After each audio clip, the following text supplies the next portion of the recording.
I'm grateful for just one thing about my husband, Joe. That's marrying him and getting to meet his mother, Susan. That's it. For me, Susan was the ideal woman. On the other hand, his father, Steve, is the worst guy ever, showing up at our rented apartment to say whatever he wants and yell. He was very patriarchal and misogynistic. No grandchildren yet. Your body must be defective but properly fulfill your wife's duties. Steve's demands for grandchildren were harsh, and he constantly berated me, calling me a terrible wife. Joe would ignore it, and when I confronted him later, he would make selfish excuses. If I defend you, Dad accuses me of being handpicked by my wife, doesn't he? Susan ignored Joe, and she protected me, Children are a blessing. but Steve unfairly blamed her. She became useless because she imitated you, who could only have Joe due to your poor upbringing. However, Susan remained strong despite such accusations. It's okay. Susan said to me with a smile. I hoped only for Susan's happiness, but one day she had a stroke, leaving her with numbness in her left arm and leg. I suggested hiring a caregiver, but Steve's response was cold. That would make it look like I'm treating Susan as a burden. Besides, there's no point in wasting money on her. If you feel sorry, you, her daughter-in-law, should take care of her. As I stared at Steve in disbelief, I caught Joe's eye. Dad said that, and I'll help. So why don't you quit your job and focus on caring for Mom? Joe asked me with a troubled look on his face. It's his own parent, and he says help. It was such an irresponsible statement, relying on me, his wife, from the start, but the last thing I wanted was to make Susan suffer. After handing over my work, I quit and began commuting between his family home and ours. Thank you. Every time I did something, Susan would say that, seeming troubled by Steve treating me like a maid. How can anyone eat such awful food? Dog food is better than this. Steve would throw out the food I made. Managing the mail is the wife's job. Don't neglect it till it piles up like this. What a sloppy wife. He would call me over to lecture when mail accumulated in the mailbox.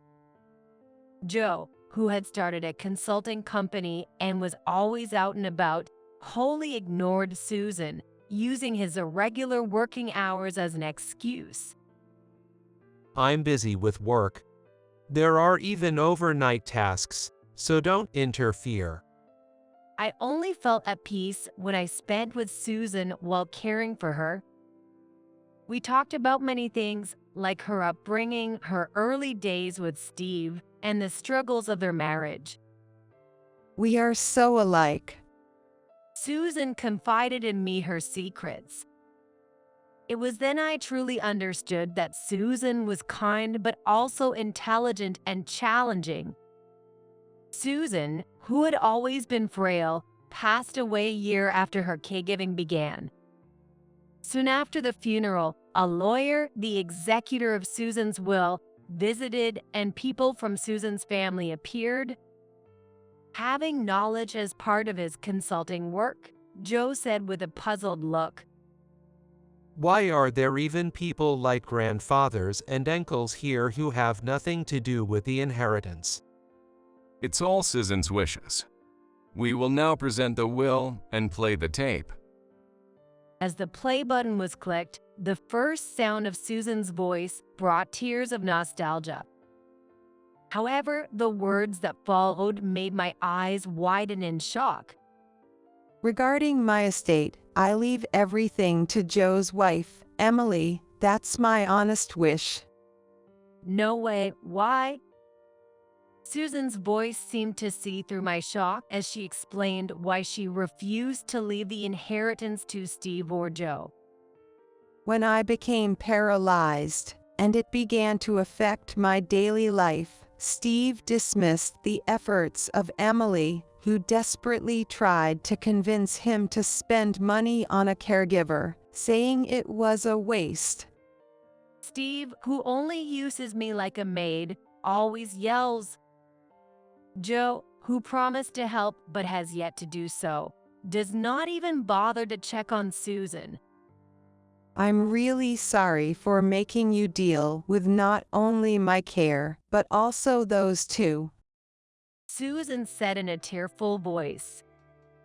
I thought I had to free Kanako from this hell, but I found the time spent with her so happy and precious that I ultimately couldn't let her go. I'm sorry. The tape stopped after Susan's apologetic words. I couldn't stop my tears. Suddenly, a white handkerchief was offered to me, and looking up, Susan's sister, Sherry, was there. Thank you. Just as I was about to say something in response, with a bittersweet smile, This low life. startled by the shouting and the sound of something being slammed, I saw Susan's big brother, Mark, on top of Steve, grabbing him by the shirt. Our family is different. My family home is full of caring and kind people. I remembered Susan had told me before. Susan's mother had passed away, but her father, John, was still alive. Why didn't you ask for help? John was tearfully remorseful. I had the same question and had asked Susan while she was alive. I'm married into another family now. It wouldn't look good for me to ask my wealthy family for help, right? Susan had laughed and responded to my puzzled look. But you know, looking back, I'm glad I endured it all because I got to meet you, Emily. It's not true. I just left everything to my wife, Emily. That's all. My comments were just discipline. Steve's trembling voice broke in, tainting my memories of Susan with this irritating noise, and I stood up with tears still wet on my cheeks. Susan always protected me before and even after she became ill. She helped pick up and clean up the food thrown away, saying I can still use this hand. I don't want Steve to deny even a single word Susan said.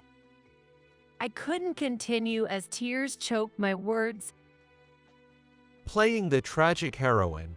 But weren't you after Mom's estate from the start? Joe sneered. Dad, do you know? There's something called a statutory share in inheritance law. No matter how much Mom wanted to give everything to Emily, half of it is ours. Joe's confident words reassured Steve. Guys, there's more to the will tape. Please return to your seats. With the lawyer's hesitant prompting, the meeting was reset to start afresh. I was certain there had to be more surprises left by Susan. The first voice on the next tape was just like what I expected. I should have told you this earlier, but I had already divorced Steve. The strategic revelation of her divorce from Steve as a trump card here made me shiver at Susan's cleverness. The room buzzed with surprise, and Steve's eyes widened in shock. Anticipating Steve would bring up the statutory share, Susan had legally severed ties by divorcing him. A divorce? That's impossible. When did this? As Steve was thrown into confusion, I handed him an envelope. A divorce acceptance notice. Susan asked me to file it on her behalf. What the hell? Steve almost grabbed me, but Mark protected me. The divorce papers were something Steve had previously thrust at Susan. If you think you can depend on your brothers just because you're a frail woman I married, use this to get a divorce, you had said. The signed divorce papers had been given before I joined the family. Steve was fiercely jealous of Mark, who was wealthy and whom Steve could not defy since he had received loans for his business from him. By being harsh on his sister Susan, he satisfies his petty pride. I was scolded for not managing the mailbox properly because it's supposedly the wife's duty, so I made sure to take care of that notice. I was going to report it, but every time I tried to speak up, I was yelled at to shut up. What kind of excuse is that? Although I was scolded until his face turned red, Susan's family praised me, saying, "Well done." Steve clenched his teeth in frustration. Joe, you can fix this, right? And he clung to Joe. I'm sorry, but there's nothing I can do. But Joe just laughed it off in disbelief. Now that Steve's inheritance was gone, Joe could claim half of Susan's estate. No way. Steve collapsed powerlessly. The rest of the will tape played, but she couldn't think of a way to deny his share. The tape only had Susan's request to take care of me, and then it stopped. The handwritten will I hold also states the same. The lawyer added at the end. After that, Steve was kicked out of the house. The property, originally given to Susan by her father before she married, had already been transferred to Mark's name, so Steve could not access it. Out of options, he moved into the apartment where Joe lives.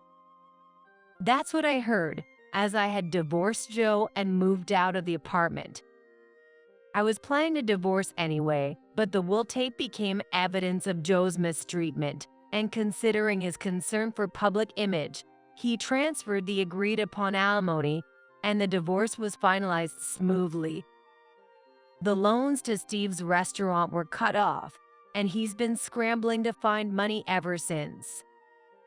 Perhaps due to the strain, I received a call from Joe just 3 months after I left home, informing me that Steve had collapsed. Ironically, it seems he suffered the same kind of stroke as Susan, resulting in paralysis of the lower body. When Joe shamelessly asked me to care for Steve, I advised, "Just hire a caregiver." Are you stupid? Putting him in a place like that would not look nice. He's my birth father.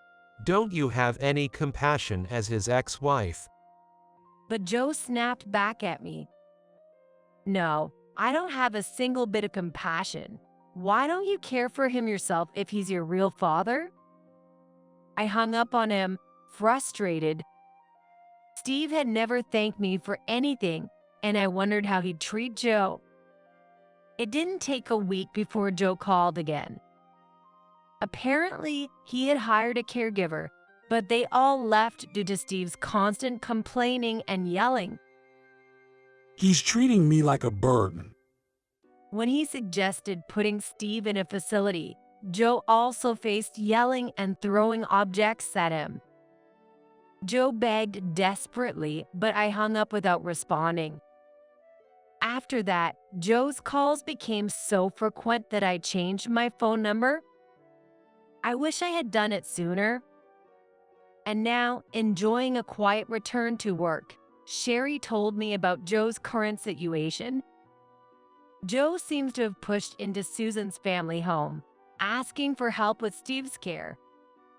His audacity to ask for care for Steve, a total stranger, probably disgusted them, compounded by the resentment that he never took care of Susan. Both John and Mark had completely written Joe off. He's just a selfish man after all. And they handed Joe a disownment letter. Most of Joe's consulting clients were referrals from Mark, and following the cancellations, Even pouring Susan's inheritance into it wasn't enough, and his company eventually went bankrupt. Both father and son fell into ruin, unable to pay the rent for their leased apartment, and were evicted. They are likely to endure a miserable life in a cheap apartment, listening to Steve's angry shouts and without money to hire a caregiver. Susan once laughed, saying she wanted to make them both eat their words someday. It turned out just as I wanted. I can almost see her mischievously smiling,